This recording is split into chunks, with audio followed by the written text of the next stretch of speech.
Friends నా చేతిలో కనిపిస్తున్నాయి పీతలు వీళ్ళలాగే ట్విన్స్ లా కనిపిస్తాయి. కాకపోతే ఈ వేరు వేరు పీతలు. వీటిని అయితే స్పాటెడ్ స్విమ్మింగ్ క్రాబ్ అంటారు, దీన్ని అయితే కోరల్ స్విమ్మింగ్ క్రాబ్ అంటారు. దీనికి డిఫరెన్స్ ఏంటంటే ఒక్కసారి చూడండి, ఈ పీతకి 3 చుక్కలు ఉంటాయి. వీటితోనే స్విమ్ చేస్తాయి, స్పీడ్గా చేస్తాయి. ఇవి సముద్రపు పీతలు. ఇదేమో కోరల్ స్విమ్మింగ్ క్రాబ్స్. ఇది దీంతో సేమ్ అట్లా ఇలాగే ఉంటుంది.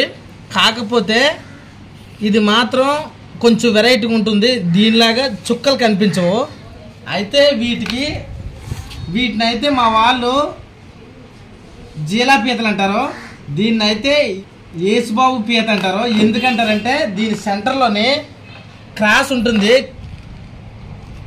ఈ క్రాస్ వల్ల యేసుబాబు పీతని మా వాళ్ళు అయితే పిలుస్తారు. ఇలాంటి మరిన్ని ఇన్ఫర్మేషన్ వీడియోస్ కోసం నా ఛానల్ని తప్పకుండా సబ్స్క్రైబ్ చేయడం మాత్రం మర్చిపోవద్దు. Thank you for watching.